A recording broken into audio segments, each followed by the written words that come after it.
Vamos abrir em Provérbios 27.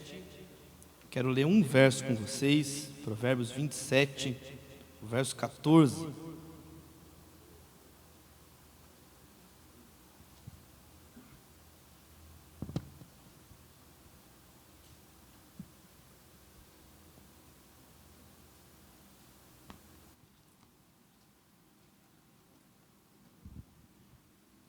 Diz assim a palavra de Deus, Provérbios 27, o verso 14.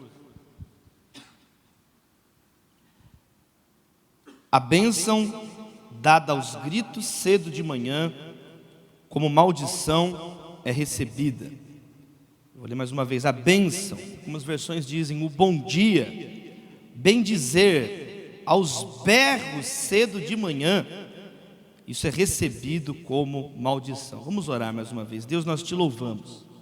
Muito obrigado, Pai, por esse dia. Muito obrigado, Deus, por esse projeto, pela vida do pastor Rafael Belo.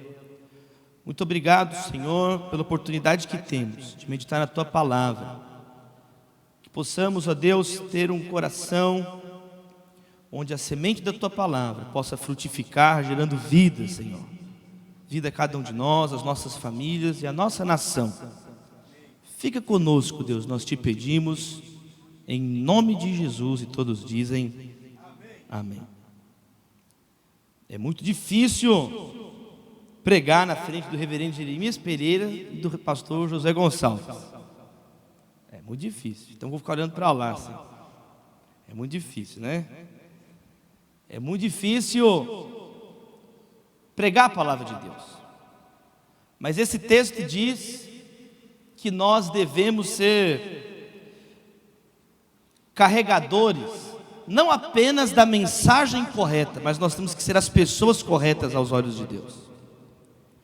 Esse sujeito, ele deu bom dia, ele comunicou uma bênção.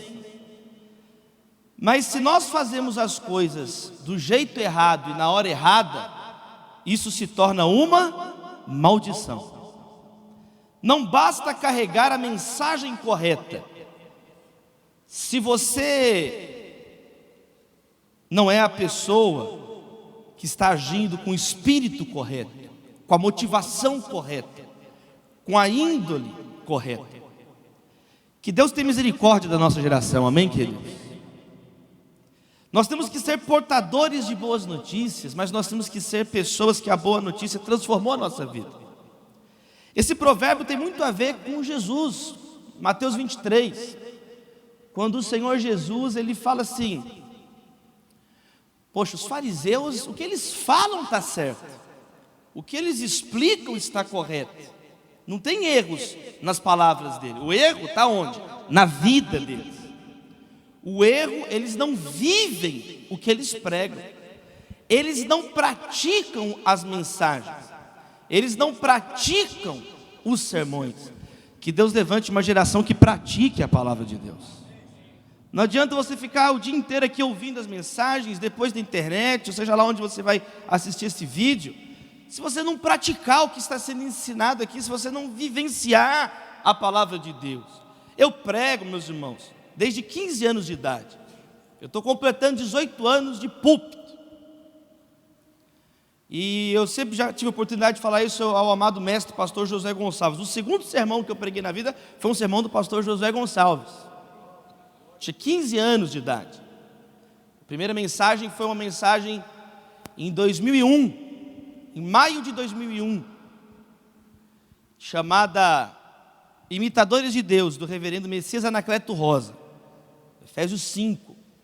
E a segunda mensagem foi uma mensagem sobre Simão que carregou a cruz, do pastor José Gonçalves. E pregar a palavra, é muito bom você ouvir a palavra. Eu cresci ouvindo pregadores, eu sou filho, neto, bisneto de pregadores.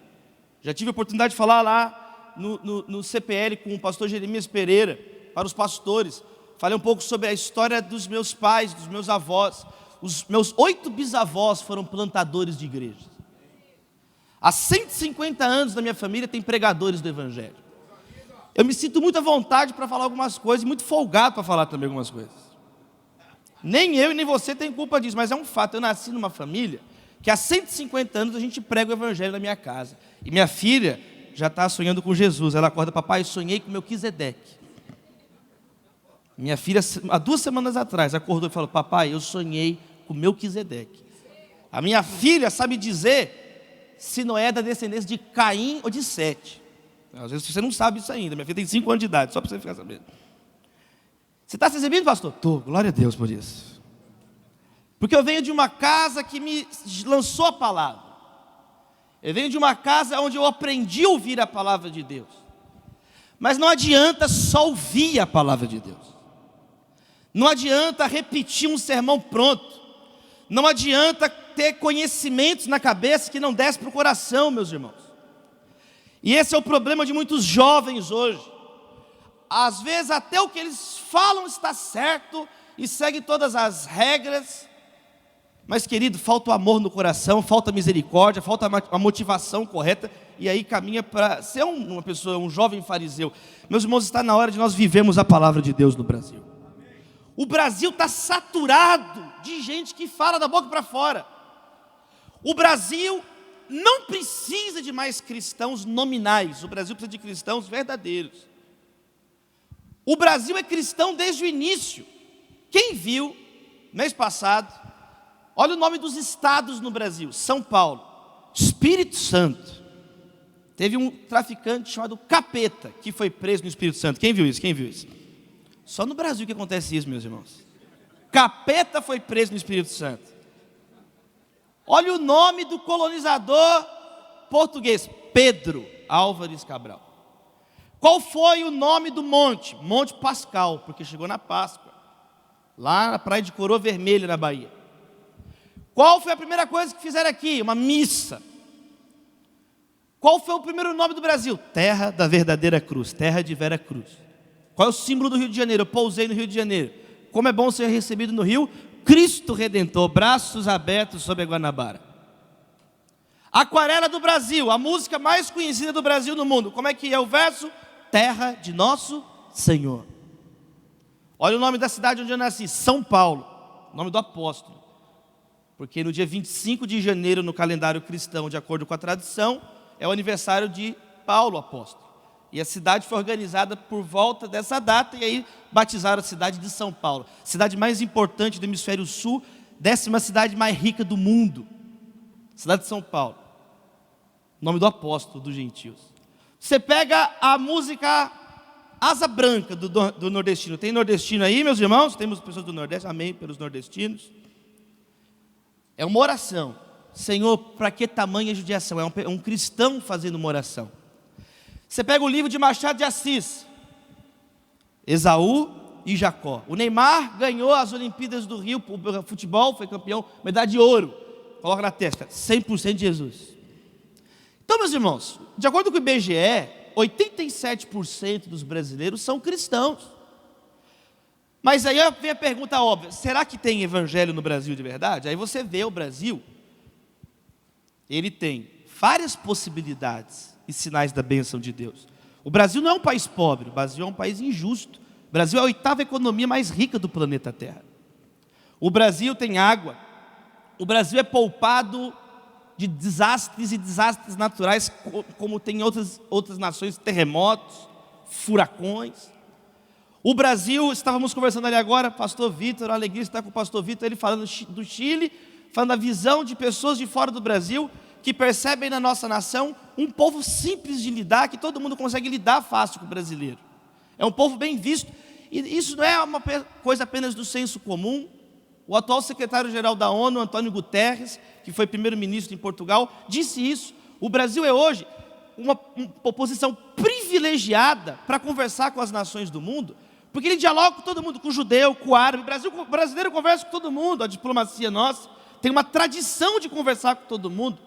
Você sabe qual que é a primeira nação que discursa nas Nações Unidas, quando tem a Assembleia Geral da ONU, desde o início? Brasil. Porque na primeira reunião, foi Oswaldo Aranha o primeiro a falar. Então até hoje, o primeiro chefe de Estado a discursar, quando todas as nações da Terra se reúnem, desde 1946, é o chefe de Estado do Brasil. Então, por um lado, você pode falar comigo que o Brasil é uma nação abençoada. O Brasil é uma nação abençoada. O Brasil tem água, o grande problema do mundo é a falta de água. Tem o aquífero do Guarani, tem o rio Amazonas, que é mais forte que o rio Nilo, meus irmãos. O Brasil tem uma terra que tudo que planta dá, como diz desde o início da nossa história. O Brasil, você sobrevoa o Mato Grosso. Eu estava no Mato Grosso semana passada, eu fui para a cidade de Alta Floresta. Você sobrevoa o Mato Grosso, a soja não tem fim, é tudo de soja, igreja de soja, pastor de soja, casa de soja, carne de soja, água de soja de soja, tem, meus irmãos. Brasileiro é criativo, brasileiro é um povo bonito, meus irmãos. Brasileiro é reconhecido por ser um povo bonito, brasileiro é alegre, brasileiro faz churrasco, meus irmãos. Brasileiro vai ser ex-campeão do mundo, meus irmãos. É penta já, estamos na frente. A Alemanha ganhou de 7-1, mas só nós no penta.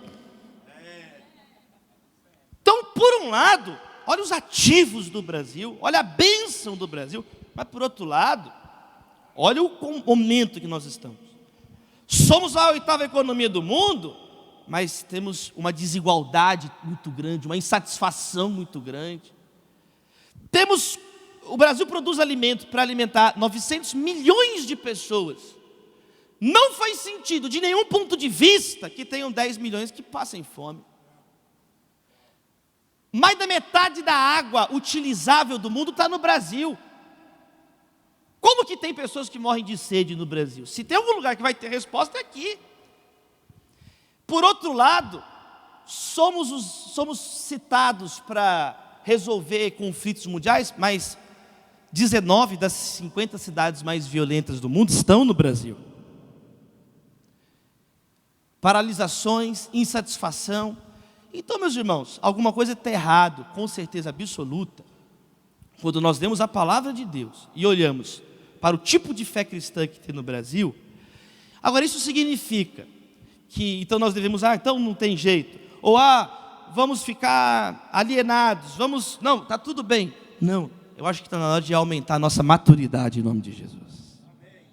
Eu acho que está no momento de nós refletirmos sobre isso. Está no momento de nós pensarmos sobre isso, porque a mensagem não tem que mudar, é o Evangelho de Jesus.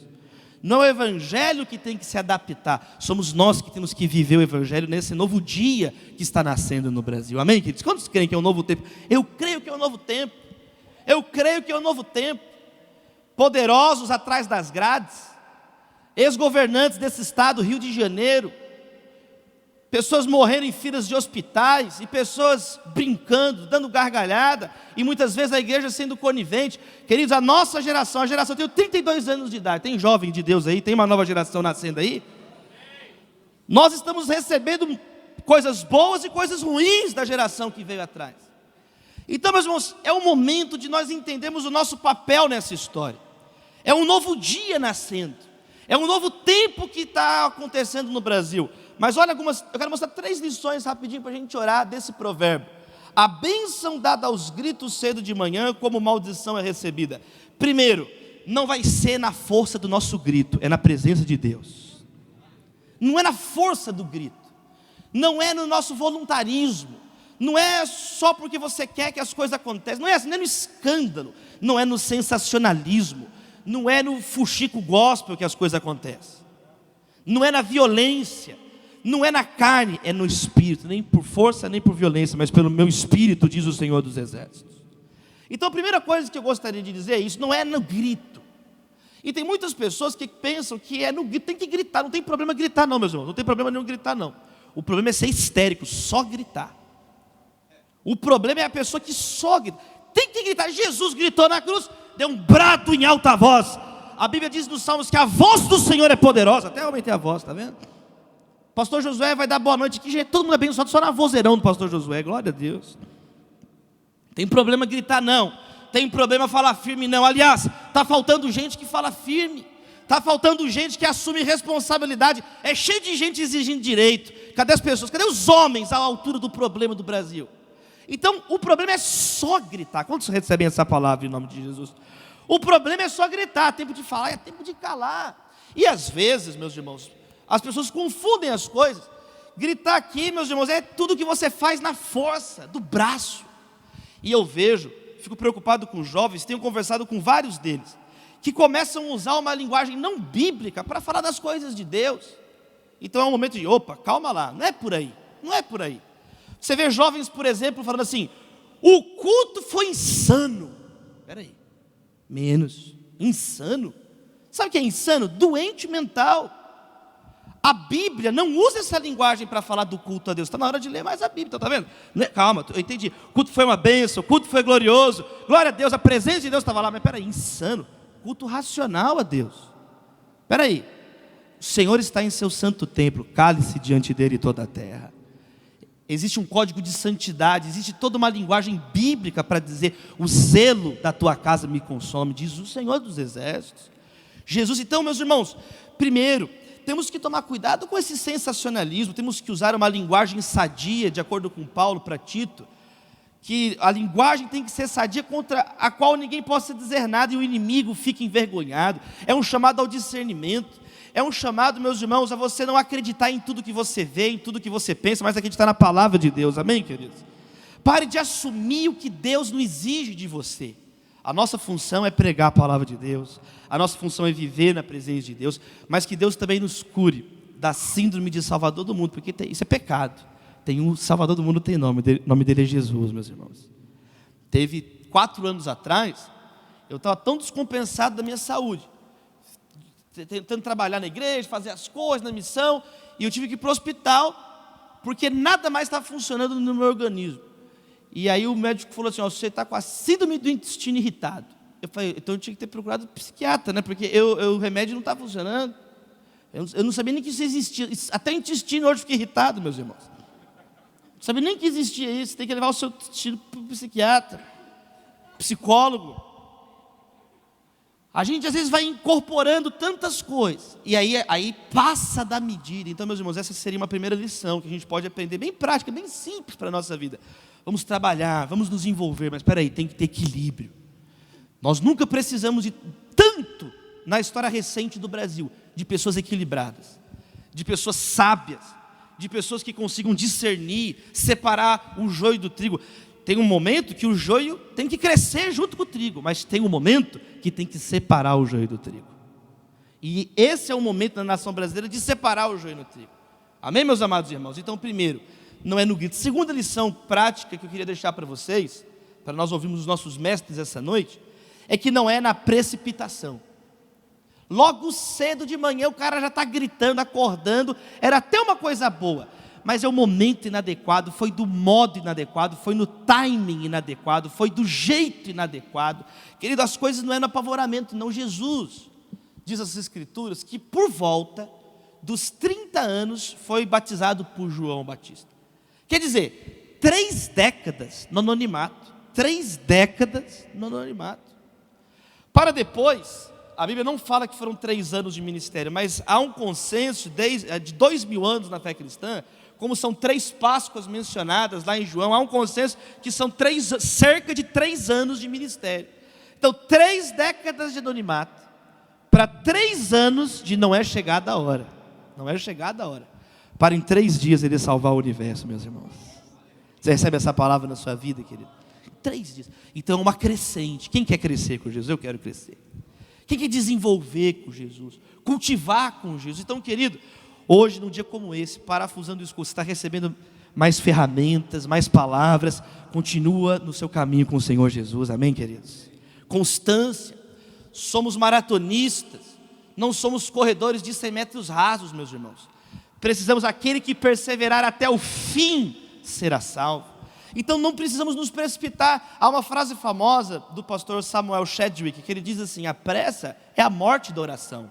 Todo mundo que vai ficando apressado demais, fica tranquilo, vai parando de orar também, porque não tem tempo para orar. Eu estou orando em pensamento. Tem que ter tempo para orar. Entra para o teu quarto, acalma. A pressa é a morte da oração, meus irmãos. Está na hora então de nós estudarmos. Está na hora. O tipo de problema que o Brasil tem está mais do que provado, que não bastam mais respostas simplícitas, não bastam mais passes de mágica, ritos de feiticeiro. Isso não resolve o grau de problemas que o Brasil tem. Isso, por um lado, é bom. Sabe por quê, meus irmãos? Porque mostra a que Deus tem direcionado a nação brasileira nesse momento. Meus irmãos, foi dito agora pelo pastor Vitor na mensagem anterior que nós escutamos, meus irmãos. Meus irmãos, Deus nos fez para vencer, amém, meus irmãos? Para voar. Mas o caminho do poder, nós crescemos através da diminuição. Nós não fomos chamados para perder, nós fomos chamados para vencer. Mas para vencer, o maior é o menor. A diferença da fé cristã é que o caminho de Jesus, a porta é estreita, meus irmãos. Meus irmãos, o pecado vai ter que ficar para trás. Então nós vamos caminhando com Jesus até que seja dia perfeito. Meus irmãos, o maior é o menor. Os últimos serão os primeiros. Quando sou fraco, é que sou forte. Aquele que perde a sua vida, esse a achará. É melhor dar do que receber. Então nós vamos vencer, mas o caminho para vencer não é impondo, não é maltratando. Esse é o pensamento do mundo. Eu vou vencer, eu vou voar como? Me ajoelhando, me rendendo diante de Jesus. Eu vou olhar no espelho, mas é como o Baruque disse, não é no espelho, louvado seja eu. É no espelho da palavra, louvado seja Deus. É no espelho a palavra, é olhar no espelho que vai mostrar as minhas imperfeições, o meu real local. Então, meus irmãos, não é na precipitação, é no discipulado. Discipulado é disciplina, é ser um aprendiz. Jesus veio chamar aprendizes da graça. Esse é o problema. Todo mundo quer ser mestre da lei. Ninguém quer ouvir mais, ninguém quer aprender. O reverendo Jeremias nos constrange, porque ele fica fazendo perguntas para nós. Eu já preparei umas 10 agora para fazer para ele depois. Porque a gente quer aprender e ele faz as perguntas, mas é a sabedoria. É a sabedoria. Está na hora de nós ouvirmos mais, amém, queridos irmãos? Pronto a ouvir, tardio para falar. Precisamos de estudar. Eu estava conversando com uma jovem recentemente que falou isso. Ela disse assim: pastor, eu não entendo nada de Levítico. Para que tem Levítico na Bíblia? Eu falei assim: você tem coragem de falar isso comigo? Eu sou pastor, moça. Eu falei, quantos anos você tem? Ela, 24. O que você faz? Aí ela começou a contar a vida dela. Viaja o mundo inteiro. Ela toca instrumentos musicais dificílimos, violino, piano, faz concertos, isso, aquilo, outro. Quer dizer, eu peguei e falei assim para ela: que interessante você. Você desenvolveu em tantas áreas da vida. É uma mulher competente, resolvida, mas faz ainda a leitura bíblica como um bebê, como uma criança. Está na hora de você entender. Se você começar a entender Levítico, primeiro que é a palavra de Deus, que tudo tem um propósito. Se você começar a ler e amar a palavra, em Levítico fala sobre santidade. Não só a santidade pessoal, mas a santidade ecológica, a santidade sanitária, a santidade da nação, a santidade da família. Se o Brasil lesse mais Levítico, não estaria do jeito que está agora. Quem quer crescer na palavra de Deus? Amém, queridos? Então está na hora de nós entendermos que as coisas não são feitas nem na marra e nem de modo precipitado. Está na hora de nós ouvirmos a Deus. Estamos num momento decisivo. Quem lembra aqui do Passo a Repassa? Quem lembra daquele programa que tinha o Passo a Repassa? Quem não lembra, quem não ouviu falar de Passo a Repassa, levanta a mão. Tem gente que não conhece que tempos os nossos Baruch. Tem pessoas que não conhecem o Passo a Repassa. Vou ter que explicar isso. Até eu estou vestido velho agora. Olha só. O Passo a Repassa era um programa que quem errasse a pergunta, dois times, e aí fazia pergunta, tinha que bater, e quem respondesse certo ou errado ganhava os pontos, e quem errava tomava tortada na cara. E aí teve um dia que teve o Passo a Repassa lá no colégio onde eu estudei. Eu tinha 12 anos de idade, foi no colégio adventista de São Caetano do Sul. E aí a nossa equipe chegou na final, e eu estava respondendo todas as perguntas certas, e estava todo mundo, meu time, a metade da escola estava torcendo para mim, a outra metade contra, e chegou na última pergunta do Passo a Repassa do colégio, e aí a pergunta era assim: o que significa MST? Todo mundo começou a comemorar. Todo mundo começou a comemorar. Eu comemorava, assim, eu comemorava. E aí qual é a resposta? Aí eu falei assim: Ministério do Sem Terra. Meus irmãos, eu errei. Tomei tortada na cara. Crente, tudo é ministério também, né, meus irmãos? Tudo vira ministério, Baruch. Tudo é ministério. Aí eu, na hora, no apavoramento, tal. Igual a história da lebre. Era tão fácil ganhar da tartaruga, mas o orgulho, o apavoramento, e a gente vai ficando, tá dando tudo certo, eu estava humilhando tanto a outra equipe, que estava fácil, a pergunta mais fácil eu errei, aí torta na cara, merece, é uma lição para nós. Quando você estuda a história de qualquer pessoa, que é incomum naquilo que ela faz, por exemplo, Ayrton Senna, eu gosto muito do Ayrton Senna. No túmulo do Ayrton Senna está o texto bíblico: nada poderá nos separar do amor de Deus. No túmulo dele, lá em São Paulo. E Ayrton, você sabe a história. Quando ele começou a se destacar como piloto no início da carreira, existe aquela corrida famosa, em Mônaco. Ele estava tão na frente dos outros, e todo mundo começou a falar: vai, calma, calma, Ayrton, diminui, Ayrton. E ele queria ganhar dele, bater o próprio recorde que ele já tinha feito naquela mesma corrida. Ele correu, bateu o carro, nem conseguiu terminar a prova. É o erro de cada um de nós. Então, e aí, a partir daquela corrida, nasceu o grande campeão Ayrton Senna que nós conhecemos, porque ele ficou mais equilibrado. Continuou competitivo, mas ele conseguiu aprender as lições daquela batida. E se tornou tricampeão mundial de Fórmula 1. Meus irmãos, está na hora de nós aprendermos com os nossos erros. Está na hora de nós entendermos que não é da precipitação, é ouvindo, é calma. E em terceiro e último lugar, para nós orarmos, meus irmãos. Essa breve mensagem é que não é chamando atenção para nós, mas é apontando para Jesus. Porque uma pessoa que chega berrando de manhã no quarto: olha que notícia boa! Essa pessoa tem que ir para o inferno, meus irmãos, não tem condição um negócio desse. Aqui são 8h10, você não aguenta ouvir eu gritando, imagina de manhã, 4:50 da manhã. Se 8h10, 5 da manhã, alguém chega gritando, não há santo que vira maldição, meus irmãos. Vira maldição. Então uma pessoa dessa, ela não está querendo contar a notícia, ela está chamando mais atenção para ela do que para a mensagem. Amém, meus irmãos? Quem que quer apontar para Jesus? Quem quer apontar para Jesus? Eu quero apontar para o Senhor. Eu estava com o pastor Ronaldo Lidório, lá na igreja presbiteriana de Manaus, e ele pregou uma mensagem que ele falou a primeira frase da mensagem. Eu não consegui nem ouvir o resto, porque a primeira frase ficou na minha cabeça e eu estou pensando nela até agora. Ele começou a mensagem assim: precisamos falar menos de nós e mais de Jesus. Acabou, eu já só fiquei pensando nisso até hoje. Precisamos falar menos de nós e mais de Jesus. O problema não é vencer o mundo, enfrentar o mundo. Hoje, ser um jovem evangélico é tranquilo. Difícil é ser um jovem cristão. Ser um jovem evangélico tem roupa, tem camisa, tem música, tem estádio de futebol gospel, tem time de futebol gospel, tem relógio gospel, tem Bíblia gospel até, tem gospel, tem tudo gospel. É tranquilo ser crente hoje, e glória a Deus por isso, que as coisas. Agora, temos que tomar cuidado, quando está tão fácil, está tão tranquilo, aí Jesus não está no foco mais. Jesus não está no foco, está na hora de olhar para a cruz, meus irmãos. Nem, não tem o que fazer, não, está tudo ganho. Não, vamos nos manter com Jesus. Vamos apontar para Jesus, porque, como diz lá em Isaías, você que diz no teu coração: vou colocar meu trono acima das estrelas de Deus. É Lúcifer. Como caíste, estrela da manhã. O abismo é o teu lugar. O abismo te aguarda. Você que cantava e dizia: serei como o Altíssimo. Como caíste, Lúcifer. Como caíste, estrela da manhã. O Brasil é de Jesus, meus irmãos. Como Richard Baxter disse: se Deus não tolerou um anjo que se encheu de orgulho, que dirá de um homem, de uma mulher, de um ser humano? Que dirá de nós, meus irmãos?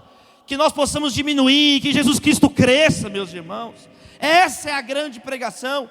Uma das lições que aprendi com o pastor Josué Gonçalves: a grande pregação não é aquela que as pessoas saem dizendo assim: puxa, que pregador maravilhoso, puxa, que mensagem maravilhosa. Mas é aquela que as pessoas saem dizendo: puxa, como Jesus é maravilhoso, puxa, como a salvação do Senhor alcança as nossas vidas, puxa, como Deus é gracioso, puxa, como em Cristo há esperança. Meus irmãos, o maior desafio não é andar na contramão do sistema do mundo, é andar na contramão de nós mesmos. É andar na contramão do nosso próprio coração, que quer ser paparicado o tempo inteiro e quer ouvir coisas a nosso respeito, favoráveis o tempo inteiro. Meus irmãos, que Deus tenha misericórdia de nós. Que Deus tenha misericórdia de nós. Em 1 Coríntios 5, de 17 a 20, diz que nos foi entregue o ministério da reconciliação, como se Deus estivesse clamando através de nós. Nós somos a voz de Deus nesse tempo. Nós somos a voz do Senhor nesse tempo. 2 Coríntios 6, 17 diz que nós somos separados do mundo, 1 João 5,19 diz que o mundo jaz no maligno, meus irmãos. 1 João 2,17 diz que o mundo é passageiro, a cobiça do mundo é passageira, mas aquele que faz a vontade do Senhor permanece para sempre, meus irmãos. A Bíblia diz, Eclesiastes diz que as coisas dessa terra não satisfazem. É pura futilidade, meus irmãos. Mas nós podemos olhar para o céu, há um Deus no céu. Lembra do teu Criador nos dias da tua mocidade. A Bíblia diz que o mundo não conhece Jesus, João capítulo 1, verso 10. Queridos, vamos parar de gritar no nosso nome e vamos começar a entrar na voz de Deus, estar junto com Deus. Eu queria dizer isso aqui, nessa tarde. Eu queria deixar aqui o meu apelo e fazer junto com você uma oração. Talvez o que nós menos precisamos no Brasil hoje sejam de pregações. Talvez o que nós menos precisemos no Brasil hoje seja de mais músicas, porque ninguém aguenta mais pregações e músicas. O que a natureza está gemendo, o que a nação brasileira está desesperada querendo, são pessoas que vivam as canções, vivam os salmos, vivam as mensagens, que escutem as mensagens, que caiam os comichões dos nossos ouvidos, meus irmãos, que paremos de procurar mestres que ensinem aquilo que nós queremos ouvir. Vamos começar a ouvir a voz poderosa de Jesus, que às vezes é suave, que às vezes é uma coisa simples, mas é cheia de vida, tem o poder transformador do Evangelho, meus amados irmãos. Amém, queridos? Eu quero fazer essa oração pela nação brasileira. Deus, nós te louvamos. Tem misericórdia de nós, Senhor Jesus. Que possamos falar mais do Senhor e menos de nós, Senhor Jesus. Que possamos ser portadores das boas novas, ó Pai, com as nossas palavras, mas também com as nossas atitudes, Senhor Jesus. Ó Deus, obrigado, Pai, pela vida do reverendo Jeremias Pereira, do pastor José Gonçalves, de todos, servas do Senhor, nossos pais, por tudo que tem nos ensinado, Senhor. É com muito temor e tremor que estamos aqui essa noite, Senhor. Quem somos nós, ó Deus?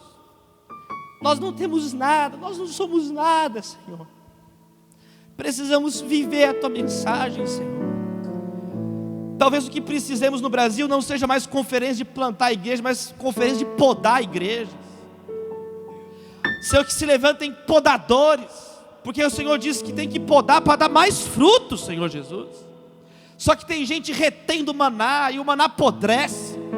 Tem gente que está agora confiando em estruturas, ao invés de confiar no Deus vivo, Criador dos céus e da terra. Tem pessoas que estão pensando que a igreja é um cabide de empregos, que ministério tem fins lucrativos.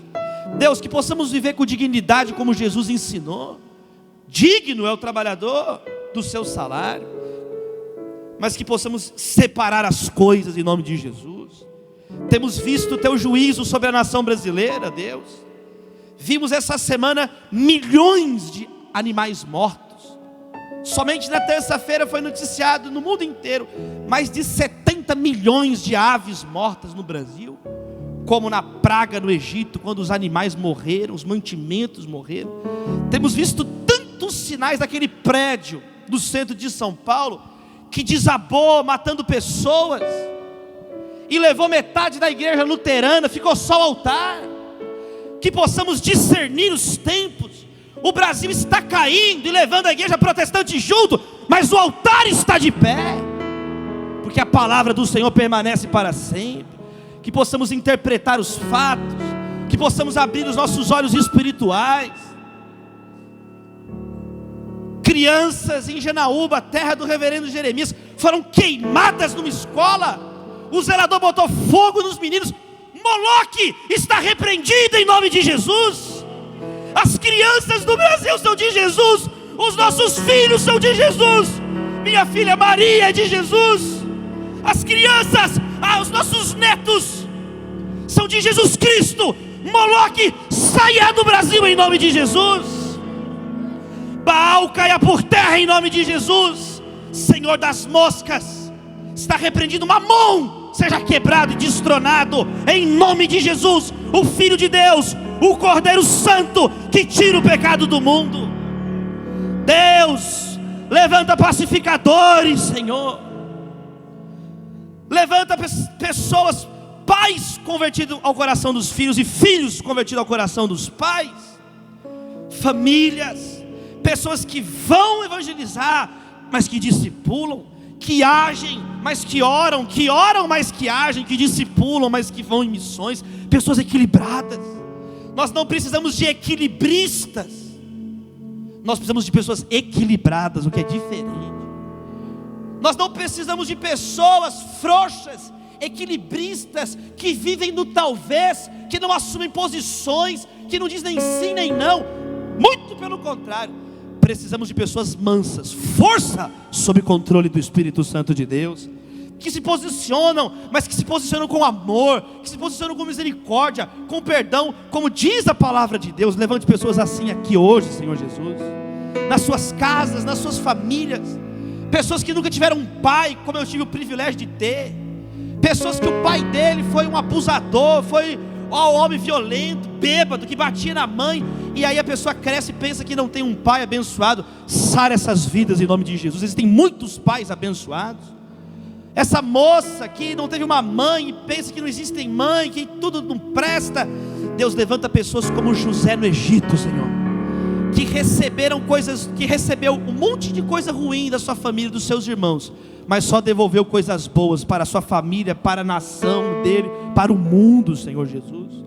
Levanta pessoas assim no Brasil hoje, que possamos acordar, Senhor Jesus, da anestesia que estamos, que possamos, ó Deus, pegar tudo de bom que temos aprendido, que possamos ser conciliadores, pessoas cheias do Teu Espírito Santo. Abra suas mãos assim, querido. Eu quero orar em especial agora, para você ser um portador de boas notícias, mas para você pregar não só com a sua boca, você pregar com a sua vida, que é o que mais nós precisamos hoje. Deus, com as mãos abertas, nós oramos, queremos ser esses mensageiros da paz nesse tempo, Deus. Como a palavra diz, o Evangelho da paz, como são os nossos pés, eles são calçados com a prontidão do Evangelho da paz. Que possamos levar o Evangelho da paz, menos olho por olho, mais olho no olho, coragem para conversar, coragem para dialogar, coragem. Bem-aventurados os pacificadores, serão chamados filhos de Deus. Bem-aventurados os mansos, eles herdarão a terra. A terra é para os mansos, a terra é para quem está controlado, o domínio próprio é fruto do Espírito Santo. Mais vale dominar o teu espírito do que conquistar uma cidade. Que possamos, ó Deus, receber essas palavras das Escrituras nos corações, possamos sair daqui vivendo elas, no nome santo e poderoso de Jesus. E a igreja diz: Deus abençoe.